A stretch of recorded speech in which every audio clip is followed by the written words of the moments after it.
Assalamualaikum. My name is Sundas Babar and here's another video to BSc Part 1.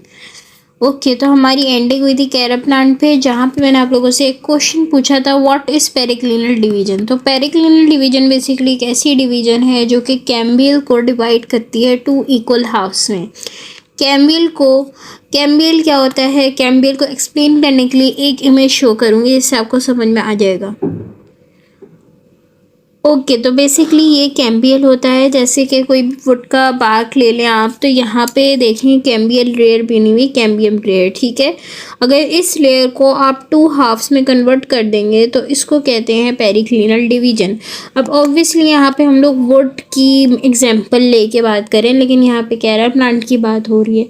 तो कैरा plant में जो cambial होती है लेयर, उसको जब हम टू इक्वल हाफ्स में डिवाइड करेंगे और जो उसका सेकेंडरी पार्ट होगा उसमें नए सेल्स ऐड करेंगे तो इसको हम लोग कहते हैं periclinal division. I hope it's clear, क्योंकि उसमें कोई ऐसी बात नहीं थी इतनी ज़्यादा डिस्कस करने वाली। अगर मुझे कोई भी ऐसी इमेज नज़र आती है जिसमें कैम्बियल लेयर जो है वो शो हो जाए कैरा प्लांट की, तो मैं आपसे ज़रूर शेयर करूँगी, लेकिन अभी फ़िलहाल मैं एक वुड की एग्जांपल देके आपको समझा रही हूँ। ओके तो बेसिकली हम लोगों ने पढ़ लिया था इसका कि पेरिक्लिनल डिवीजन तक। अब हम आगे बढ़ते हैं। जब पेरिक्लिनल डिवीजन होती है तो वही जो 4 सेल्स होते हैं वो 8 सेल्स फॉर्म करते हैं। फिर हर एक सेल वही जो 8 सेल्स होते हैं उनमें से हर एक सेल दोबारा से डिवीजन करता है पेरिक्लिनल डिवीजन के थ्रू। और अब जब वो डिवीजन करता है तो हर एक सेल 3 सेल्स जो है वो कंसिस्ट करता है, यानी एक सेल में 3 सेल कंसिस्ट होते हैं। अब इसकी एक डायग्राम है वो शो करूँगी तो आपको समझ में आ जाएगा कि यहाँ पे कैसी डिवीजन हो रही है। ओके अब ये डायग्राम देखें, इसमें वही डिवीजन हो रही है, पहले ए सब हो रहा है, ठीक है। तो बेसिकली एक शीट सेल होता है जो कि आउटर मोस्ट लेयर होता है और वो फॉर्म करेगा outer layer of antheridium. Antheridium की जो आउटर लेयर होगी वो शीट सेल फॉर्म करता है, ठीक है। अब ये शील्ड सेल कहाँ होता है, ये देखें यहाँ पे शील्ड सेल्स दिए हुए हैं, ये आउटर लेयर फॉर्म कर रहे हैं, तो ये बेसिकली शील्ड सेल्स हैं। और इसके बाद हमारे पास होती है मैनोबेरियल सेल। मैनोबेरियल सेल क्या करता है, मिडल सेल होता है और ये इनर बॉडी ऑफ एंथ्रीडियम बनाता है। जैसे ये मैनोबेरियम बना हुआ है तो ये मैनोबेरियम सेल क्या कर रहा है कि इनर बॉडी बनाएगा, ठीक है। इसके अलावा इनिशियल कैपिटुलर सेल ये क्या करते हैं, this is the inner cell, it divides to form primary capitular, secondary capitular and tertiary capitular. ये ऐसे सेल होते हैं जो बेसिकली इनर सेल होते हैं और ये डिवाइड होते हैं प्राइमरी में, सेकेंडरी में और टर्शियरी में। यहाँ पे हमारे पास सेकेंडरी नज़र आ रहे हैं, प्राइमरी नज़र आ रहे हैं और टर्शियरी नहीं नज़र आ रहे, लेकिन टर्शियरी सेल्स भी होते हैं, ठीक है। अब यहाँ पे भी आपके पास शीट सेल नज़र आ रहे थे और मैनोबेरियम और प्राइमरी कैपिटुलम।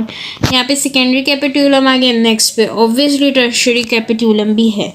ओके तो उसके बाद हमें कह रहे हैं कि जो सेल्स होते हैं, जो इनिशियल कैपिटुलर सेल्स होते हैं, ये प्राइमरी, सेकेंडरी और टर्शियरी, इनमें लॉन्ग फिलामेंट्स होते हैं जिनको हम लोग कहते हैं एंथ्रीडियल फिलामेंट्स। और हर फिलामेंट बहुत सारे सेल कंपोज करते हैं, 100 to 200 इन नंबर।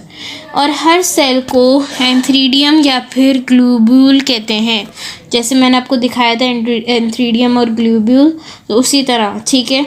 और इसके अलावा the protoplast of antheridium is change into a spiral shaped and biflagellate antherozoid. इसके बाद जो प्रोटोप्लास्ट होता है वो स्पाइरल शेप जैसा हो जाएगा और बायफ्लैजेलेट एंथ्रोजॉइड जैसा आपको नज़र आ रहा है यहाँ पे, ठीक है। At the time of antheridial formation the pedicel cell increases its size. वो पेडिसल सेल कौन सा था, जो लोअर सेल था जिसके अंदर 2 सेल थे, मैंने आपको दिखाए थे। जो एंथ्रीडियल और ग्लोब्यूल में एक सेल फॉर्म होता है, एक ऊपर की तरफ फॉर्म होता है और एक नीचे की तरफ। जो नीचे की तरफ फॉर्म हो रहा है वो वाला पेडिसल सेल होता है और जो ऊपर की तरफ फॉर्म होता है वो वाला एंथ्रीडियल सेल होता है। तो यहाँ पे कह रहे हैं कि जो पेडिसल सेल होता है वो अपना साइज़ इंक्रीज़ करेगा, रॉड शेप का हो जाएगा inside the globule he, globule के अंदर ही वो एक रॉड शेप जैसा हो जाएगा। ग्लोब्यूल यानी कि antheridium ripe it's outer layer rupture करेगा, प्रेशर डालेगा पेडिसल सेल पे और फिर एंथ्रोजॉइड्स फ्री हो जाएंगे। अब ये oogonia पे मूव करेंगे और फर्दर जो है इसकी फर्टिलाइजेशन के लिए, ठीक है। अब यहाँ पे आपको नज़र आ रहे हैं, यहाँ पे एंथ्रोजॉइड्स फ्री हो गए, ठीक है। पहले यहाँ पे प्रेशर दे रहे थे, प्रेशर प्रोड्यूस हुआ, तो उसके बाद एंथ्रोजॉइड्स फ्री हो गए। अब हम आगे आ जाते हैं।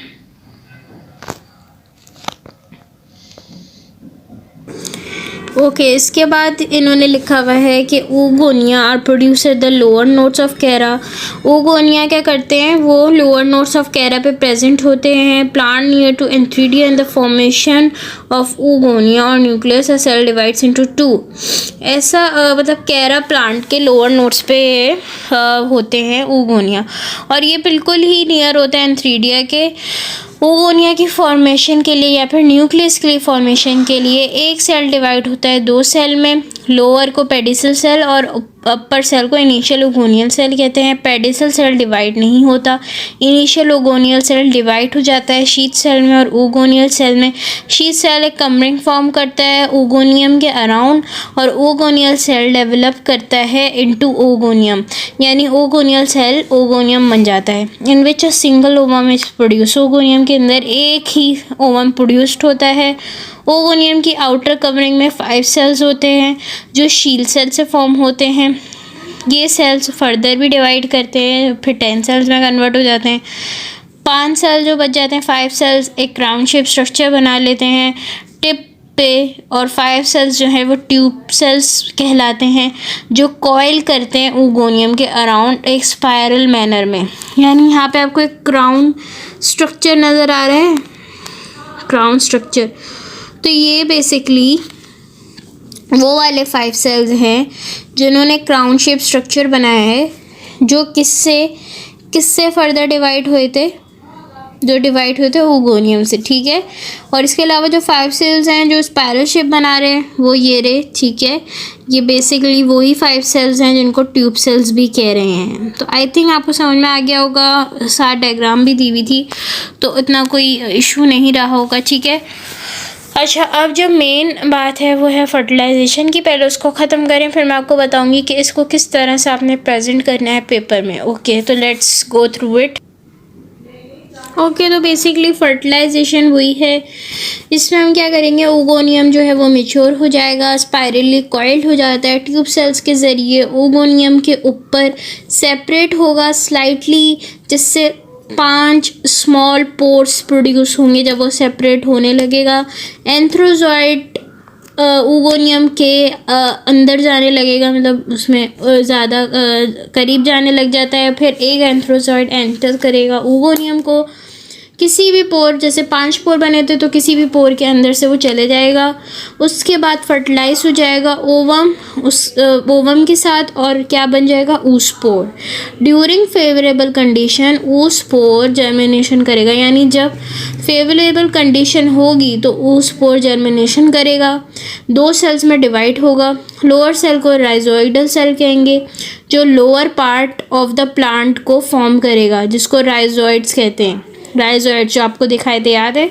और जो अपर सेल होगा वो प्रोटोनिमल सेल होगा, वो डेवलप करेगा upper part of the plant, यानी जो ऊपर का पार्ट होगा वो डेवलप करेगा। जर्मिनेशन के बाद जर्मिनेशन में ड्यूरिंग जर्मिनेशन मियोसिस अकर होगी, जिसके रिजल्ट में हैप्लॉइड कैरा प्लांट प्रोड्यूस हो जाएगा, ठीक है। आई थिंक बहुत ही क्लियरली हर बात समझ में आ गई होगी आप लोगों को। अगर अभी भी कोई ऐसा वर्ड, कोई ऐसी मुश्किल जो कि पेश आई हो तो वो ज़रूर बताइएगा, कमेंट कर दिया करें, समझ में आ जाएगा, ठीक है। और इसके अलावा आपको मैं थोड़ा सा और गाइड कर देती हूँ कि पेपर में किस तरह से इस क्वेश्चन को प्रेजेंट करेंगे। ओके, तो पेपर में आपके पास अगर कैरा का क्वेश्चन आया है, जो कि आ सकता है, पूरे चांसेस हैं। तो अभी जो आपका 10 ईयर में क्वेश्चन था जो मैंने कराए थे, उसमें आया था characteristics and only sexual reproduction, और एसेक्सुअल तो इसमें होती ही नहीं है, वेजिटेटिव होती है, ठीक है। तो कैरा प्लांट में आपने करेक्टरिस्टिक्स नोट कर लेने, ठीक है। या चाहे तो अगर याद है तो यहाँ तक कर लें, अगर आपके पास टाइम है और 7 मार्क्स का क्वेश्चन आ रहा है तो ऑर्डर वाले भी लिख लीजिएगा, ठीक है। ऑर्डर्स भी बता दीजिएगा, कुछ नहीं ज़्यादा, थोड़ा सा ही है तो आप बता दीजिएगा, ठीक है। क्लासिफिकेशन लाजमी लिखनी है। क्लासिफिकेशन सबसे पहले मेंशन करना है कैरा की हेडिंग देंगे, फाइलम कैरोफाइटा, कैरा की हेडिंग दी, क्लासिफिकेशन लिखी, उसके बाद कैरेक्टरिस्टिक्स लिखे, फिर हर चीज़ की हेडिंग देना बहुत ज़रूरी, ठीक है। फिर उसके बाद स्ट्रक्चर पे आ जाएंगे। स्ट्रक्चर आपने जब नहीं बताना जब उन्होंने नहीं पूछा, ठीक है। सिर्फ कैरेक्टर्स पूछे तो आपको स्ट्रक्चर में घुसने की ज़रूरत नहीं है। पहले हमारे पास रिप्रोडक्शन बहुत है, ठीक है। तो रिप्रोडक्शन में उन्होंने डायरेक्ट सेक्सुअल पूछी तो आप सेक्सुअल ही बताएंगे, ठीक है। यहाँ से स्टार्ट हो रही है, यहाँ से स्टार्ट करेंगे। ये आपने पूरा लिखना है, इसमें से कुछ भी नहीं छोड़ना है, ये पूरा फर्टिलाइजेशन तक पूरा, ठीक है। आपसे जब पूछी उन्होंने सेक्सुअल रिप्रोडक्शन, ठीक है, तो आपने सारी डायग्राम्स बनानी है। लेकिन किस तरह बनाएंगे, अब ये पूरी पूरी बनाना तो पॉसिबल नहीं है, तो आप इसको हाफ हाफ करके भी दिखा सकते हैं। जैसे ये वाली डायग्राम है, इसको हाफ करके दिखा दिया, यानी इसकी ज़रूरत नहीं है, ठीक है, इसको दिखा दिया, ठीक है। अब ये डायग्राम है, ये तो पूरी बना सकते हैं, ये भी पूरी बना सकते हैं, ये भी पूरी बन जाएगी, ये भी पूरी बन जाएगी, ये भी पूरी बन जाएगी, ठीक है। अगर चाहें तो ये ना बनाएं, अगर चाह रहे हैं तो ये ना बनाएं, ये छोड़ दें, ठीक है। टाइम नहीं है, छोड़ दें, ठीक है, छोड़ दिया। अब यहाँ पे आ जाएं, ये वाली डायग्राम्स बनाना ज़रूरी है कि नहीं, ठीक है। ये जब तक बनाना ज़रूरी नहीं है, अगर उन्होंने जाहिर है अगर उन्होंने पूछी होती सारी रिप्रोडक्शंस तो फिर आपको आप डायरेक्ट ये डायग्राम बना देंगे। अगर उन्होंने पूछी ना diagrammatic life cycle, diagrammatic life cycle जब उन्होंने पूछ ली तो ये सब बनाने की ज़रूरत नहीं होती, ना ये बनाने की ज़रूरत है ना ये बनाने की ज़रूरत है। फिर आप भले ही छोटी सी डायग्राम बीच में डालना चाहते हो तो डाल दें, ठीक है। लेकिन फिर ये सब बनाने की ज़रूरत नहीं, क्योंकि यहाँ पे शो हुआ है, ठीक है। लेकिन मैं ये कहूँगी कि ये वाली बना दीजिएगा, ये वाली डायग्राम जब डायग्रामेटिक भी है ना तो भी ये वाली बना दें। लेकिन ये वाली मतलब ये वाली तो बनानी है डायग्रामेटिक में, ये वाली छोड़ दिएगा, ठीक है। ये वाली भी छोड़ दीजिएगा। और डायग्रामेटिक जब बनानी हो, ठीक है, लेकिन ना ये वाली बनानी है, ये वाली बनानी है, ठीक है। फिर उसके बाद ये डायग्रामेटिक डायरेक्ट, सही है। लेकिन अगर डायग्रामेटिक नहीं पूछी तो आपने सारी डायग्राम्स बनानी है, ठीक है, ये बनानी है। ये हाफ़ कर दीजिएगा थोड़ी, अगर आपको लगता है कि मुझे टाइम ये हाफ़ कर दें, सही है। उसके बाद इसमें तो कुछ ऐसा है नहीं, सर्कल सर्कल करके बनानी, ठीक है। और अगर आप इसमें आते हैं, ठीक है, तो इसमें भी कुछ डायग्राम्स है जो इम्पोर्टेंट है और कुछ आप छोड़ सकते हैं। जैसे कि आप ये बना लें, ये बना ले, ठीक है, ये बना लिया आपने। अच्छा, इसको सर्कल करके बनाएंगे। जैसे पहले एक एक हमारे पास होता है ना, जो अभी जो है मतलब इनिशियल एक सेल आया है और अभी उसमें कुछ ऐसा हुआ नहीं है, अभी हमने उसकी जर्मिनेशन वगैरह कुछ भी नहीं कराई है, ठीक है। तो उसको आपने एक सर्कल बना दिया। फिर आप ये वाली डायग्राम दिखा दें, ये वाली दिखा दें, ठीक है। फिर ये वाली छोड़ दें, ये वाली दिखा दें, ठीक है। फिर ये दिखा दें, ये छोड़ दें, ये छोड़ दें, ये वाली डायग्राम बना दें, ये वाली डायग्राम बना दें, ये वाली डायग्राम अगर छोड़ना चाहते हैं तो छोड़ दे, वरना बना दें, ठीक है। लेकिन इसकी इतनी कोई नीड नहीं, ये वाली बना दे डायरेक्ट, सही है।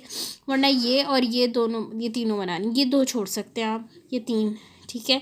वरना अगर टाइम नहीं है तो ये बना लें, ये छोड़ दें, ठीक है। फिर आपने ये अगर बहुत ज़्यादा टाइम बच रहा है तो ये ज़रूर शो कर दीजिएगा, ठीक है। ये शो करने के बड़े मार्क्स होते हैं। ये डायग्राम अगर आपके पास डायग्रामेटिक नहीं है, आपके पास टाइम ही टाइम है, ये ज़रूर बनाएं, ठीक है। आई होप आपको समझ में आएगा, बहुत आसानी से मैंने समझाया है। नोट्स भी यही नोट्स हैं, सही है। अगर आपको चाहिए नोट्स तो कांटेक्ट कर लें, कमेंट कर लें, सही है। तो फिर मैं आपको नोट्स जो है वो पीडीएफ की फॉर्म में सेंड कर देती हूँ, या फिर आप जो है वो उसकी पेमेंट कर दें तो फिर मैं आपको सारे नोट्स जो है प्रोवाइड कर सकती हूँ, सारे सब्जेक्ट्स की। लेकिन अगर आपको एक इसके चाहिए टॉपिक के तो फिर I can send you in a PDF, okay. So आप कमेंट ज़रूर कर दीजिएगा जो भी आपको चाहिए हो, okay. Thank you, take care and अल्लाह हाफिज़।